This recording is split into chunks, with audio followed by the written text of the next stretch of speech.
Со доаѓањето на пролета, актуелни се алергиите кај децата, кај возрастните, кај оние во средна категорија на луѓе.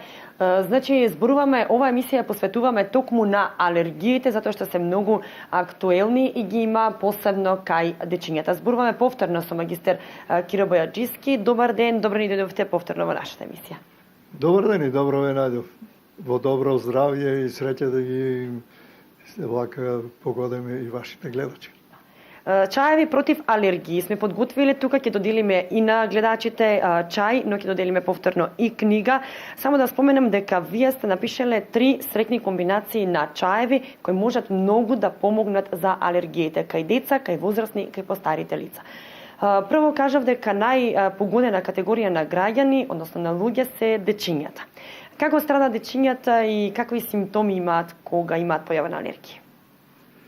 Да кажам малку општо, дека алергии се детерминирани повеќе од 200 видови, подвидови. До сега и понатаму се истражуваат, дури има чудни некои, да кажам, алергии за кои дури не може да се верува дека може човек да биде алергичен на тоа, но е.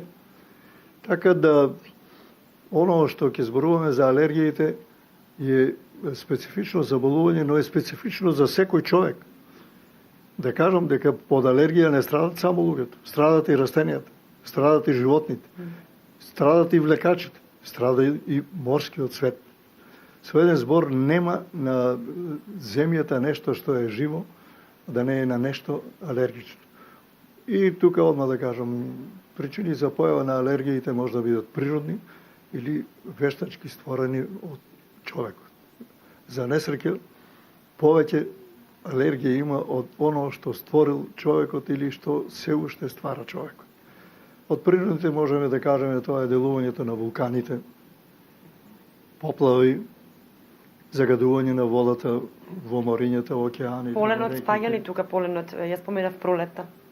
Расцветувањето. За него посебно ќе зборуваме за тоа што тоа е една од најосетливите категорија на луѓе.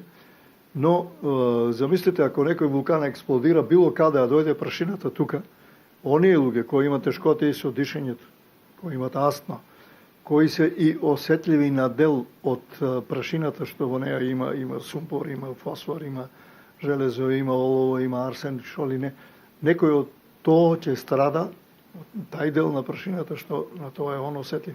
Друг нема да страда, ама тај ќе страда. Па од тие причини ги категоризирам на два дела, едни предизвикани од природни, други од човекот. Од природните спаѓа еден од најагресивните алергенти,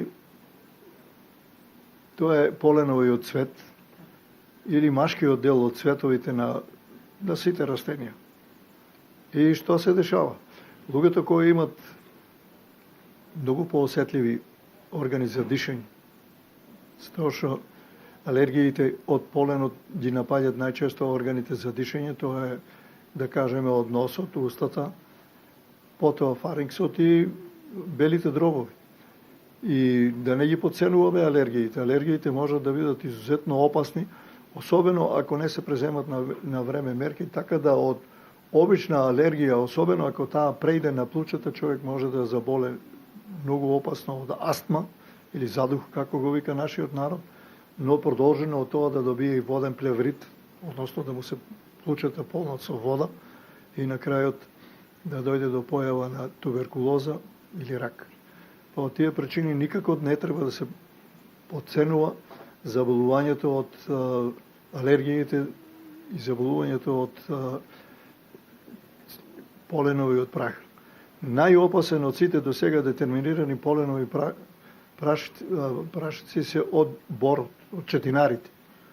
А како што знаете, може да, кој ќе излегнете некај осогово, кога цветат четинарите, боровите, па не само они, или ариш и така натаму, просто воздухот е пожолтен, или ако затресете едно гранче од бор, ќе видите цела завеса што паѓа од полен. Тај полен е изузетно агресивен за тоа што кога влегне у човечиот организам, он започне да ја врши функцијата како да оплодува некој, да кажеме, столб, тучник, како се вика у цветот. Он ја врши функцијата на оплодување, и тоа немаше да оплоде, па почне да циркулира преко крвта иде во носот, во дишните, во душникот, тамо оде во плучата и предизвикува кај луѓето што? Најчесто кашлица, најчесто голема причина за појавата на кашлицата е задушување и стварање на балгами во црниот дроб. Така да човекот изузетно тешко диши и многу кашля. Кашля, чак дури се посумња на оново дека некој од тие што кашля го слушат од мало до мало дека има магарешка кашлица. Фактички не е кашлицата магарешка кашлица, него е кашлица предизвикана од поленовиот цвет. Така да луѓето кои се изузетно осетливи на поленов цвет не треба да се движат во времето кога растенијата цветат. Но да кажам и то, кај нас продолжено има стадиуми на цветање. Сега цветат боровите. Малку по тоа ќе почнат да цветат маслинките. Па по нив би ево да кажеме и сите треви, растенија кои имаат цветови, сите почнат да цветат. И не може човек да се изолира и да не излегува од дом. Тешко да се изолира. Да. Долг период е тоа, не може ден и два да се изолира. Капак на сето тоа стават липите. Они цветат меѓу последните изузетно многу имат поленов прах. Просто кога дува ветер, ако погледнете во липа која цвета, ако погледнете ќе видите дека нешто иде према вас или ќе дојде до вас или ќе скрене лево и десно, тоа е поленов прах кој ветерот може да го разнесе со километри. Така да луѓето осетливи на тој вид поленов прах, па и на други видови поленов прах, може он да биде утркања липите од нашиот тука парк од градот да бидат причина да он биде нападнан од поленов прах. И најдобро е луѓето кои што имат поленов прах во тие критични месеци, што се април, мај, па и некаде до крајот на јуни, треба да носат со себе кога ќе приметат дека нешто има да носат маски, платнени маски, има и специјални маски сега, затоа и најдобро е уопште и да не излегуваат во реони дека има четинари. И ја препоручувам на нашите луѓе кои имат проблеми со алергии од поленов прах, никако да не се да виđат према Осоговието, према Пантелеј, према Повлаки, према Плячковица, Голак и така натаму, затоа што сега четинари имаме на сите страни вешачки подигнано. Но доколку дојдат во контакт со поленот, имаме и лековите билки кои можат да помогнат во смирување на тие симптоми. Можеме, но да кажеме још нешто. Поленов прах за несреќа има и во сеното. Има и во чаевите. Например, ако некој кој е осетлив на поленов прах пие чај од липа, он едноставно ќе биде нападнан, да не речем ќе биде заразен. Не е заразен, меѓутоа он е нападнан од поленов прах од чајот што го има. Така да луѓето кои имат, за тоа ќе зборуваме малку попосле, кои имат такви тегоби, треба да не зимат чај од растенија кои цветат, барем не у тој момент, или да зимат само, да зимат пред да почне да цвета од негови делови, како што се лист, кора, корен или гранчина. Липа не, но имаме други растенија кои вие ќе ги препорачате против алергии. Дел од нив ги имаме и ќе ги покажеме тука во емисијата. Станува збор за жолт кантарион. Да, жолтиот кантарион, иако има цвет, неговиот поленов прах е изузетно лесен, така да во фазата на цветањето, додека се расцвета, буквално речено у неговиот цвет не остане поленов прах. Така да он може да послужува комбинација, ево сега и со други растенија, да кажеме тоа е Божи дух. Он има исто така цвет, но треба да биде берен баш у ова фаза пред да почне да цвета, инако он има црвеникав цвет, не е и неговиот цвет агресивен на како што е од боровите или од маслинките и липите, но најдобро е у оваа фаза, ако може камерата да го фане, да се види дека тоа е Божи дух берен непосредно пред да почне неговото цветење. Така, у една среќна комбинација меѓу Божи дух, матичина, која исто така треба да се бере пред да цвета, жолт кантарион пред да биде потполно отворен или кога е веќе прецветан, може да помогне многу во спречавање на појавата на алергијата. Ние имаме и други растенија кои помагат неверојатно многу за смирување на заболувањето од алергијата. Една од тие е миродијата. Домашна миродија. Постои и планинска миродија, Но планинската миродија има плав цвет, метласт цвет и има повеќе поленов прах. Не би требало, но домашната миродија пред да почне да цвета може да биде берена заради тоа што во лисјето нема поленов прах. Помага исто така магданозот. Он многу малку цвете само на есен. За среќа магданос има многу кај нас, има многу и миродии, повеќе видови. Чај од миродија исто така делува за смирување, особено на кашлицата, но и на нервите. Вие често ја споменувате и мента пиперита. Да, мента пиперита. Тоа е слично на миродија? Да, тоа е еден вид, планинска миродија или мента пиперита. Она има плавка цвет. Ако биде берена пред да цвета, а може да биде берена, она расте високо, ја има осоговието веќе, да кажем, некаде од над градските ѓубришта, секаде, па дури и у полето ја има, може и она исто така да делува, затоа што делува многу смирително. Многу добар лек против алергиите е босилок. Знаеме дека босилокот прво ствара една китка од лисје како мало дапче, како мало стебленце, а после тоа почнува да цвета. Се до фазата, додека почне да цвета, он делува неверојатно добро и може да служи за смирување на кашлицата, за смирување и на другите симптоми кои се видливи кај луѓето кои имат. Он не може да спие, оној кој има алергии не може да спие, него го нагонува на кашлање, оној кој кашла секако дека не може да спие. Изузетен лек е селимот, по наше речено, или селен се вика у науката. Него го има, едно време го имаше у секој двор, сега поредко го има, но лисјето од него... Кој не сме го споменувале често. Не сме, него тоа јас го имам и тука напишано како селим, дека многу помага. Неговите лиси се изузетно лековити. Исто така и стеблото.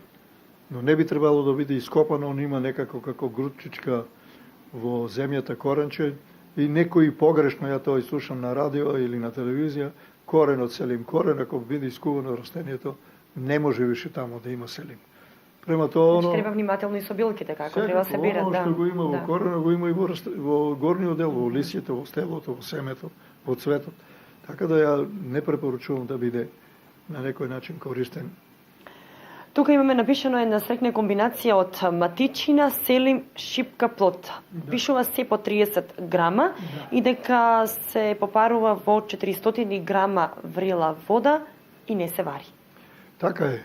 И не треба да се става мед, затоа што познато е дека во медот има полен. Поленов прашец. Затоа ќе се користи бел шекер, но во умерени дози, не премногу. Добро е ако има од така наречен обоен шекер, црн шекер или црвен шекер во кој не е сахарозата таква јака како што е во друго. Меѓутоа има и растение чиј корен е изузетно сладок, дури е посладок 10 пати од шекерот. Тоа е глицеризија, се вика латински.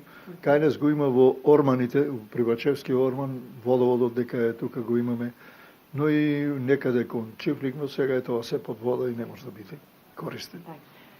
Вториот чај пишува за стари луѓе. Да. Миродија, дап, кора и исто така шипки, плот. По 50 грама, од другото по 25. Така е. За возрастните луѓе апсолутно е потребно да има и дабова кора или дабови лисје, затоа што содржат многу танин, а и дабот не цавте така во тоа време кога треба да бидат наберени кората или лисјето.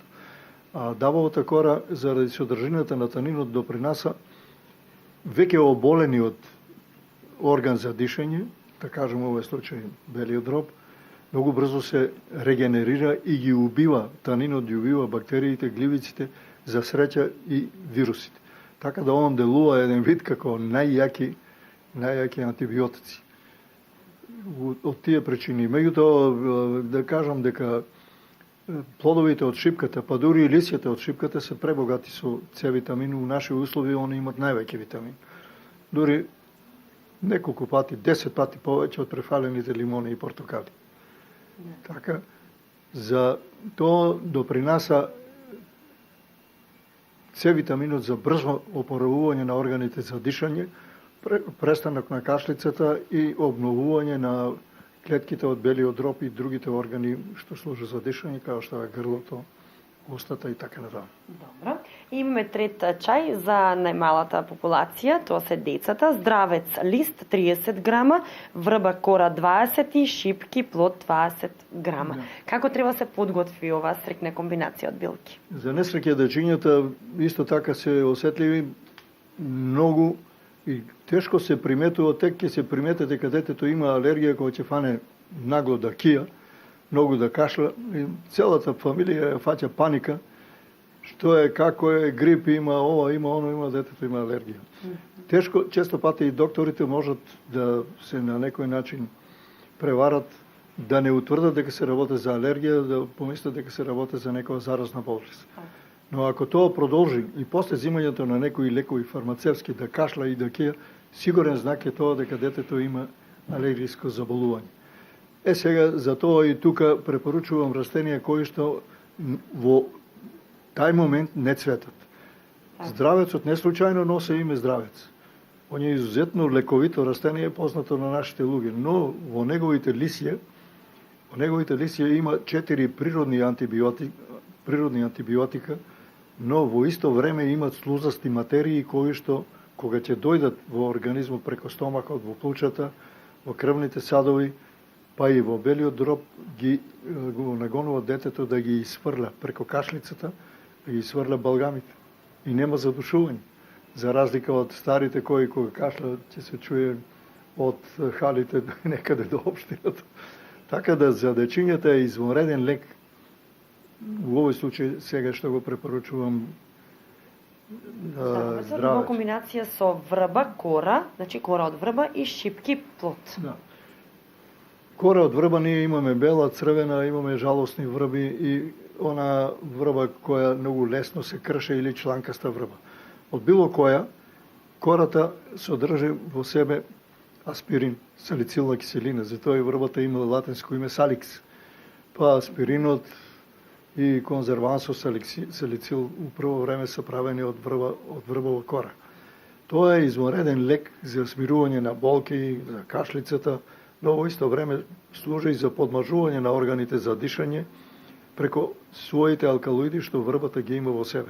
Така да многу е погрешно кога ќе се скарат 2-3 жени па една на друга викат врво некој. Поварно да рече аспиринче мој отколку врво некој.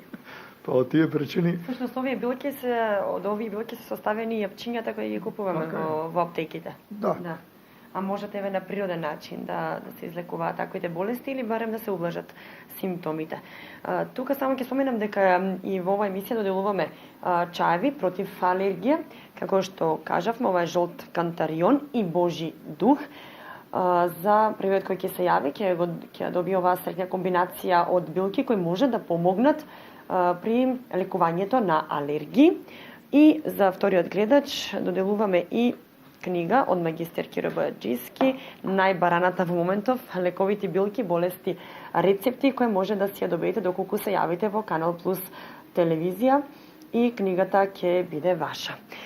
И еве за крај од емисијата, кратко совети за облажување на симптомите, нешто треба да внимаваат, освен кога треба да ги примаат овие чаеви. Најдобро е превентивно. Луѓето кои имат проблеми со, да кажам, со алергиите, не треба да се движат во средини и места дека може да бидат предизвикани алергиите. Но да кажам, не се само овие што ги спомнав. Страшни алергенти се детерџентите, омекшувачите за алиште. Ото лек... Малите деца се осетливи на такво нешто, а мајките користат омекнувачи, да. Па сега од многу користење на омекшувачи нема ни деца више. Претерано користење, бога ми, е опасно, особено за мажите. Значи и за мажите, и за жените, и за децата сега. Така е. Да кажам дека алергенси се исто така пастите за зад, козметичките средства, сапуните, текстилот, чевлите, боите за чевли, боите за коса, за веги, за клепачките и така натаму, но и многу лекови кои што па дури и пишува на рецептите нини, ако се појави алергија и друго, треба да се престане да се зима или да се консултирате со лекар. Од тие причини потребно е да се на некој начин претходно утврде на што е осетлив тај човек, секој не е осетлив на едно те исто, еден е на едно, друг е на друго. Понатаму храната, водата, газираната вода содржи многу елементи кои Значи, што буквално човек треба да внимава на се. Треба да На внимава. она што е алергично. Така е. Во храната, сами знаете, во месото има додатоци на шалитра, има додатоци на уреа. Тоа е вештачко ѓубре, кое што делува и на црниот дроб, но делува и на алергија, појава исипување на телото на луѓето.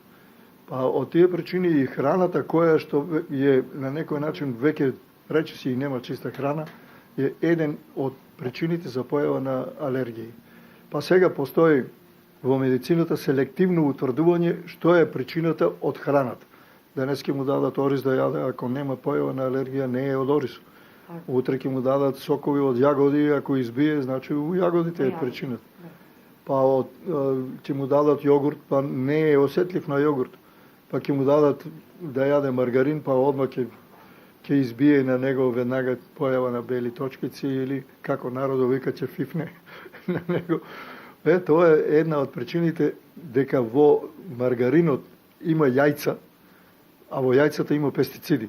Кокошките се ранени со пестициди за да се еден вид пестициди и антибиотици за да се подобре носивоста кај нив. А тоа е за кокошките и јајцата добро, меѓутоа за луѓето не е. Меѓутоа да кажам дека кокошките ранени со на овој начин у кој има пестициди и антибиотици не може да створат добра лушпа. Така да и ако е јајцето оплодено, не може да се изведе пиле. Значи последиците се катастрофални. Нема потомство.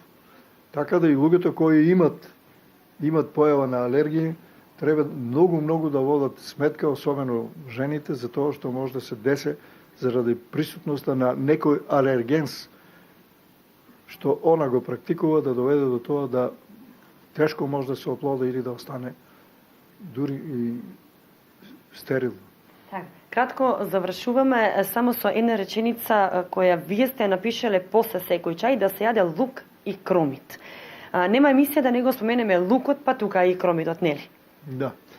Па некако нашиот народ, особено дамите, се многу алергични, да кажам. По наводници. Под наводници. Да. На лукот и кромитот, но вие, дамите, знаете дека нема јадење у кое нема кромит. Нема јадење сега што се праве, немодерно и од старо, да нема у него лукче. Зошто? Па нашиот народ, па и народите во цел свет знаат дека лукот е еден од најшироките антибиотици и дека со него се утврдени повеќе од 80, па дури и сега преко 90 лековити својства. Луѓето го избегнуваат заради мирисот.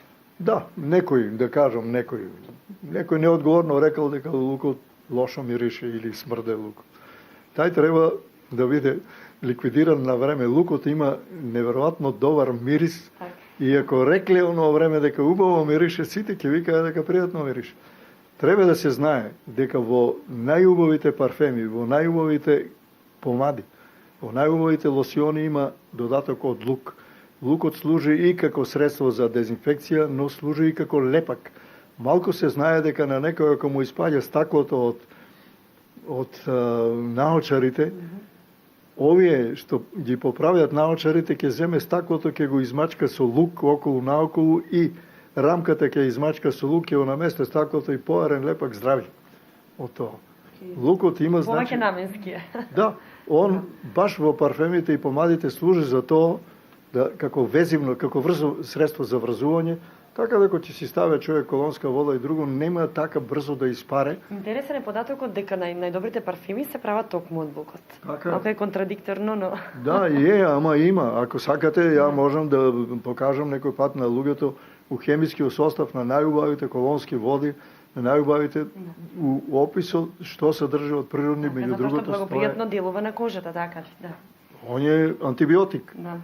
Така да, ако на кожата се појават бактерии, гливици или вируси, тука е лукот кој е спаса за се. Да.